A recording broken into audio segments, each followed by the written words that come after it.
వైఎస్ఆర్సీపీ పరిపాలనలో ఉండగా, వైఎస్ఆర్సీపీ ప్రభుత్వంలో ఉండగా అప్పుడు జగన్ ఏం చేశాడు? కులం చూడలేదు, మతం చూడలేదు, ప్రాంతం చూడలేదు, చివరికి ఏ పార్టీకి ఓటు వేశారన్నది కూడా చూడకుండా ప్రతి పథకము, ప్రతి మనిషి కూడా అర్హత అన్నది మాత్రమే ప్రామాణికంగా తీసుకుని ప్రతి ఇంటికి డోర్ డెలివరీ చేసిన ప్రభుత్వం వైఎస్ఆర్సీపీ ప్రభుత్వందైతే, జగన్మోహన్ రెడ్డి ప్రభుత్వందైతే ఈరోజు కేవలం తెలుగుదేశం పార్టీకి ఓటు వేయలేదని, కేవలం చంద్రబాబు నాయుడు గారికి ఓటు వేయలేదని, కేవలం ఓటు వేయలేదన్న ఒక్క కారణంతో ఆస్తులు ధ్వంసం చేస్తూ ఉన్నారు, మనుషులను కొడతా ఉన్నారు, కొట్టి మరి కేసులు పెడతా ఉన్నారు. ఇంతటి అన్యాయంగా రాష్ట్రాన్ని రావణ కాష్టం చేస్తూ ఉన్నారు. రాజశేఖర రెడ్డి గారి విగ్రహాలను విరగొడతా ఉన్నారు, పగలగొడతా ఉన్నారు. ఇవన్నీ ఏదైతే చేస్తూ ఉన్నారో ఇవన్నీ కూడా శిశుపాలుని పాపాల మాదిరిగా ఇవన్నీ కూడా పాపాలు పండుతాయి.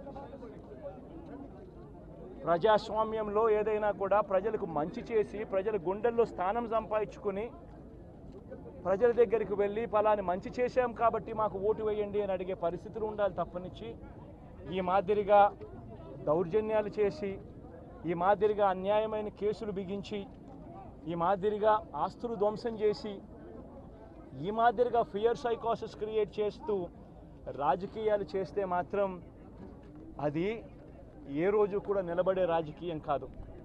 తాత్కాలిక మేలు ఏదైనా జరుగుతుందేమో తప్పనిచ్చి తర్వాత ఓటు వేసేటప్పుడు మాత్రం ప్రజలు ఇవన్నీ కూడా ఖచ్చితంగా గుర్తుపెట్టుకొని లెక్క జమ చేసి చంద్రబాబు నాయుడు గారికి గట్టిగా బుద్ధి చెప్పే పరిస్థితులు రోజులు కూడా తొందరలోనే ఉన్నాయని కూడా ఈ సందర్భంగా చంద్రబాబు నాయుడు గారిలో మార్పు రావాలని సందర్భంగా కూడా తెలియజేస్తా ఉన్నా. నిజంగా ఇదే విషయానికి వస్తే ప్రజలు ఎందుకు నీకు ఓటేశారు చంద్రబాబు నాయుడు గారు అని చెప్పి ఫస్ట్ చంద్రబాబు నాయుడు ఆలోచన చేయాలి.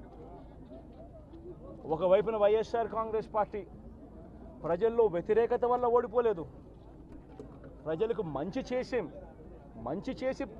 ప్రజలకు మంచి చేసి వైఎస్ఆర్ కాంగ్రెస్ పార్టీ ఓడిపోయింది.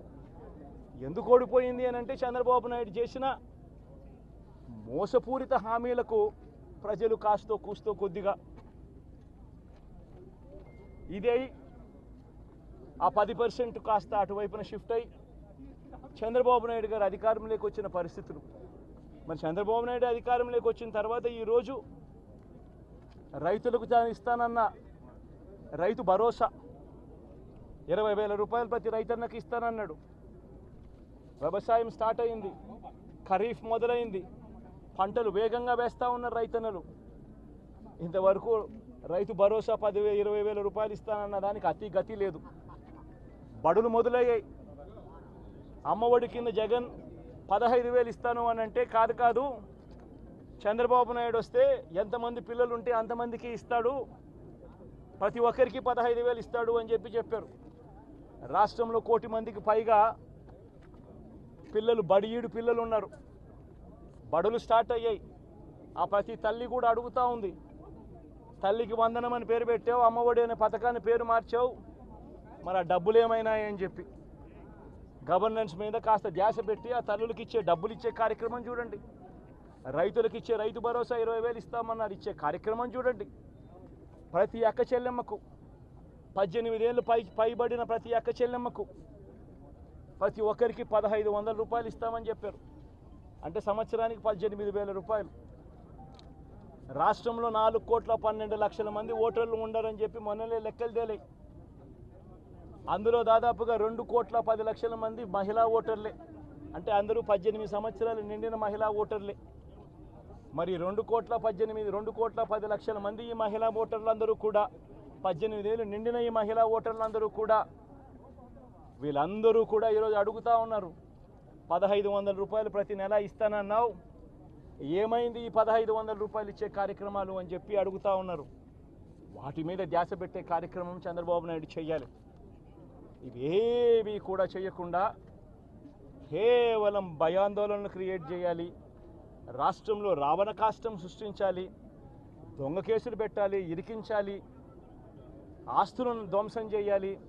వైఎస్ఆర్సీపీ అభిమానులైనా, వైఎస్ఆర్సీపీ కార్యకర్తలైనా, వైఎస్ఆర్సీపీకి ఓటు వేసిన వారైనా కూడా ఎవరిని కూడా ఉంచకూడదు అన్న దుర్మార్గపు ఆలోచనలతో అడుగులు ముందుకు వేయడం అతి హేయమైన రాజకీయం అని కూడా ఈ సందర్భంగా తెలియజేస్తా ఉన్నా. ఇదే రామకృష్ణారెడ్డి విషయానికే వస్తే నిజంగా ఎంతటి అన్యాయమైన పరిస్థితిలో కేసులు బిగించారు అన్నది ఒకసారి అందరూ కూడా ఆలోచన చేయమని కోరుతా ఉన్నా. ఇదే విషయం కారంపూడి ఘటన జరిగింది ఎప్పుడు? ఎన్నికలు అయిపోయిన తర్వాత మరుసటి రోజు, అంటే మే 14వ తారీఖున కారంపూడిలో ఘటన జరిగింది. కారంపూడిలో ఏం ఘటన జరిగింది, ఎందుకు జరిగింది? కారంపూడిలో తెలుగుదేశం పార్టీ చేసిన ఆకృత్యాలకు ఒక ఎస్సీ కుటుంబంలో ఉన్న మహిళలు ఇబ్బంది పడే పరిస్థితిలోకి పోయినప్పుడు వాళ్ళను పరామర్శించడానికి డిఎస్పీ అనుమతి తీసుకునే మరుసటి రోజు, ఎన్నికలు అయిపోయిన మరుసటి రోజు ఎమ్మెల్యే బయలుదేరాడు. ఎమ్మెల్యే కారంపూడికి చేరుకోక మునిపే ఆ ఎస్సీ కుటుంబం అనేది కారంపూడి అటువైపున ఉంటే, ఊరికి అటువైపున వాళ్ళు ఇల్లు ఉంటే, ఆ ఊరు ఎంటర్ కాకమునిపే తనని అడ్డగించడము, అక్కడే గొడవ జరగడము. గొడవ జరిగేది టౌన్లో జరుగుతూ ఉంది, ఇక్కడ నుంచి ఇక్కడ అడ్డగించినారు. అసలు సిఐ అనే నారాయణ స్వామి అనే ఈ సిఐతో కనీసం ఎమ్మెల్యే కనీసం తటస్థ కూడా పడలేదు. ఎస్పీకి 4 సార్లు 5 సార్లు 10 సార్లు ఫోన్ చేసినా కూడా ఎస్పీ రాని పరిస్థితిలో ఉన్నప్పుడు, కనీసం సిఐని ఎస్ఐని కూడా పంపించని పరిస్థితిలో ఉన్నప్పుడు, అటువంటి బూత్లో, సెన్సిటివ్ బూత్లో కేవలం ఒకే ఒక్క హోంగార్డును పెట్టి బూతులు నడుపుతూ ఉన్నారు. అటువంటి పరిస్థితిలో అన్యాయం జరుగుతూ ఉందని చెప్పడం కోసం, అన్యాయం జరుగుతూ ఉన్న వాళ్ళ పక్షాన్ని నిలబడడం కోసం ఎమ్మెల్యే లోపలికి పోయి ఈవీఎంను పగలగొట్టే కార్యక్రమం జరిగింది. ఎందుకు ఈవీఎంలో నిజంగానే ఎమ్మెల్యేనే రిగ్గింగ్ చేసుకుంటా ఉంటే, ఎమ్మెల్యేకి అక్కడ నిజంగానే ఎమ్మెల్యే పరిస్థితి అంత బాగుండింటే ఎందుకు ఎమ్మెల్యే ఈవీఎం పగలగొడతాడు? అక్కడ పరిస్థితి బాగలేదనే కదా, అన్యాయం చేస్తూ ఉన్నారనే కదా. అక్కడికి పోయినప్పుడు అన్యాయం చూశాడు కాబట్టే కదా ఈవీఎం పగలగొట్టాడు. ఆ ఈవీఎం ఏదైతే పగలగొట్టిన కేసులు ఏదవుతుందో తనకు బెయిల్ వచ్చింది. ఈరోజు తాను బెయిల్ అక్కడ లోపల ఉన్నది ఈవీఎం పగలగొట్టిన కేసులో కాదు, తను లోపల ఉన్నది. ఈవీఎం పగలగొట్టిన కేసులో అన్యాయం జరిగింది అని చెప్పి, అన్యాయం జరుగుతూ ఉన్న పరిస్థితిలో ఎమ్మెల్యే అక్కడికి పోయి అడ్డుకునే కార్యక్రమంలో జరిగింది అని చెప్పి కోర్టులు కూడా గుర్తించాయి కాబట్టి తనకు బెయిల్ వచ్చింది. కానీ మళ్ళీ ఆ తర్వాత ఏం జరిగింది? ఆ ఇన్సిడెంట్ జరిగిన 10 రోజుల తర్వాత, ఆ ఇన్సిడెంట్ జరిగిన 10 రోజుల తర్వాత, అంటే మే 23వ తారీఖున ఎమ్మెల్యే అక్కడికి వెళ్ళి హత్యాయత్నం చేశాడట. అదే పోలింగ్ బూత్లో హత్యాయత్నం చేసినాడంట. ఎవడన్నా బుద్ధునోడు ఎవడన్నా నమ్మదానికి ఉందయ్యా? ఎవడన్నా ఎమ్మెల్యే అనేవాడు అక్కడికి పోయినప్పుడు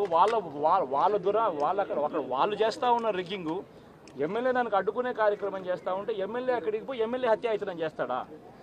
చెప్పడానికైనా హద్దు పొద్దు ఉండాలి కదా. 10 రోజుల తర్వాత ఎమ్మెల్యే హత్యాయత్నం చేశాడని చెప్పి కేసు పెడతారు 10 రోజుల తర్వాత. ఇప్పుడు నిజంగానే అటువంటి ఇన్సిడెంట్ జరిగిందంటే సిట్టు 17వ తారీఖు నుంచి, మే 17వ తారీఖు నుంచి 20వ తారీఖు లోపల మధ్యలో ఇచ్చిన రిపోర్ట్లో, ఆ సిట్లో అది చెప్పాలి కదా, ఇట్లా జరిగింది, ఎమ్మెల్యే అనే వ్యక్తి హత్యాయత్నం చేసే కార్యక్రమం చేశాడు అని చెప్పి రావాలి కదా. మరి ఎందుకు సిట్ రిపోర్ట్లో రాలేదు? ఈ రకంగా ఒక మనిషిని కేవలం 4 సార్లు ఎమ్మెల్యే, తాను 2000 కన్సిస్టెంట్గా 4 సార్లు ఎమ్మెల్యే గెలిచాడు.